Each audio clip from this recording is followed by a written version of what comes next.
Hello everybody and welcome to the Ozzimon Library. I am your host Librarian, and today we're diving into the world of Digimon, another huge fandom that I'm a massive fan of. I love all the gimmicks, all the monsters, all the characters, the storylines. It is a fantastic set of stories and characters, but also it is beloved to my heart. I watched Digimon as a child growing up and I'm still a huge fan now.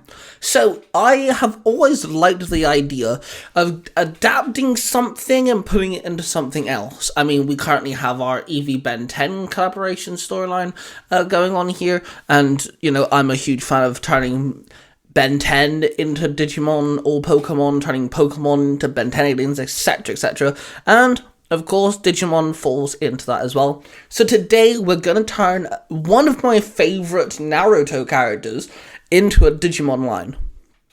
That being Gaara. Gaara is a fantastic character in the Naruto world, with a fantastic storyline, mirroring that of Naruto himself, just in a more heartbreaking sort of, emotional way, I suppose. So, when it comes to this video, I'm only going to be showing you guys the in-training Digimon, the rookie Digimon, and the champion Digimon. Basically, what you see in the first few episodes of Digimon anyway. Now, I may never really touch upon the further evolutions when it comes to these particular videos, but one thing I'm definitely going to be doing in a later video is giving this line the Digi-Evolution gimmick of armor evolutions, which happens and was given to us in Digimon 02. I absolutely love that, so look forward to that. All these videos that come out where I make a character into a Digimon line, I will do an armored evolution. I'll be giving them 2 Digimon armored evolutions because of course they all do have, each main character in 02 has 2 armored sets, 2 crests for each Digimon.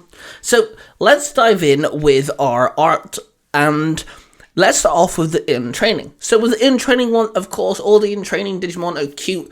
They follow a very ball head, small, some of them are, ghostly looking, but they're all quite small, cute, and dirty. So with that being said, I wanted to keep that in mind.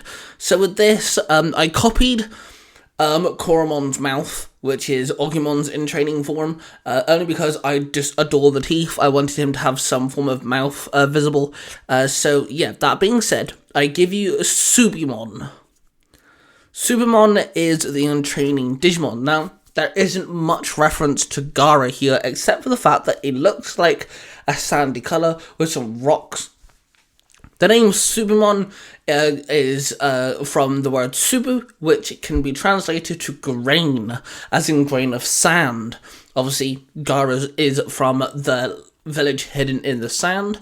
His whole abilities revolve around sand, and of course he has Shukaku, which does look like a sand monster. So, Subimon is in training Digimon, so he doesn't really have much when it comes to, well, what he does. But when Subimon digivolves, he turns into Gogumon, spelled G-O-G-O. So Gogumon is a gourd with a haunting face. Now, if you look at his mouth, I tried to symbolize Shukakumon's mouth. Why a gourd? Well, look at Gaara's back. He carries a gourd, and it hosts his sand, which obviously, again, is Gaara's main thing. Gogumon, the name Goggle, is the Japanese word for gourd. So his literal name could be translated to Gourdmon, but I didn't want to call him Gourdmon, so Gogumon. Now when it comes to this Digimon, he has a little Gaara plushie hanging off his side. The Gaara plushie plays upon his character and his evolutions. You'll see as we go. So with this specific Digimon, these Digimon are not trustworthy. They do not like humans, and if a Digidestin, or let's say Gaara became a Digidestin, they wouldn't like their Digidestin partner for a while. It takes a long time for them to trust their Digidestin, and they live obviously in the sandy realms of the digital world, deserts and things like this. Its ability is Sand Stone Tomb, which shoots I imagine gravestone-shaped blasts, attacks, but made out of sand. This Digimon bounces everywhere, as you can see, no feet, no arms, so it bounces everywhere. It can manipulate sand as well, so if it needs arms or needs hands to pick anything up, it can manipulate the sand to do so. Now, when Pokemon is in a massive amount of strain and needs the ability to Digivolve, with, of course, the Digidestined, or let's say it's Gaara. With Gaara's Digivice, it will Digivolve into a Karimon. Now, when it comes to a Karimon, how do I put this? Ikari means anger.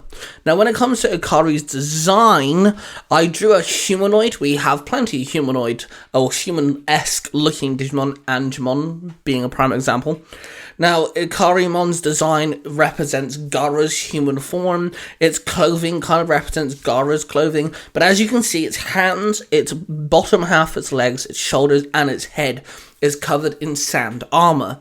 It carries a gourd on its back, and as you can see, it's now stuffed the doll inside.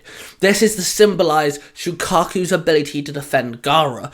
Gaara has literally taken half the form of Shukaku. His skin is literally covered in a thin layer of almost impenetrable sand, which can only be broken by immense attacks like Rock Lee. His sand ability defends him like an immense shield. This is to represent the fact that the sand and Shukaku defend Gaara, hence why it looks like a human wearing sand-like armor. The sand-like armor does have the like design, like the patterns of Shukaku. I wanted to represent Shukaku here. I didn't want to turn Shukaku straight into a Digimon. If I ever do a Mega or an Ultimate or whatever the lines go on, I may turn more Shukaku-like, but I don't want to turn Shukaku straight into a Digimon. I feel like if I do ever do these type of videos more often, maybe Shukaku deserves its own Digimon line, because they are separate characters at the end of the day. But yeah, Ikari, I keep saying Ikarimon. Ikarimon is very agile, very quick, and this Digimon is insanely powerful. When it comes to sand, any form of sand, it can manipulate, it can, summon sand from its gourd, and it does have Shukaku Blast. Shukaku Blast can take a sense into two variations. It can either be a big powerful sand cannon, but sometimes it can wrap around his fist and make a big ball of solid sand that if it hits, it explodes. Kind of think of like how Rasengan or Chidori work, but a big sand ball. It kind of takes two forms depending on how it needs to be. But yes, Ikarimon is insanely strong, very quick, very agile, and not only that, knows hand-to-hand combat, so it could actually defend itself without using any of its special abilities. But there you have it. I know it's a quick run through, but we have our in-training Digimon, being Subumon. Now, Subumon is cute, lovable, and a small in-training Digimon, just like how Gaara was such a sweet kid as a boy. Then, as it digivolves into Gogomon, Gogomon is sniving, doesn't trust anybody, and just deals damage where it wants to, just like how Gaara is when we first see him. Then it digivolves into Ikarimon. Ikarimon is strong, agile, and has sand to defend itself, just like how Gaara is when we first meet him through the Junin exams, but that then of course goes into Shippuden, where he's still strong and agile and can defend himself, but he's more trustworthy.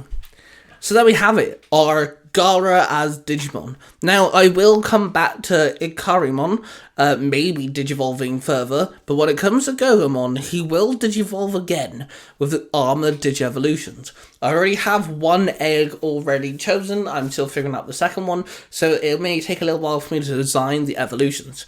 That being said, what do you guys think of this Digimon line?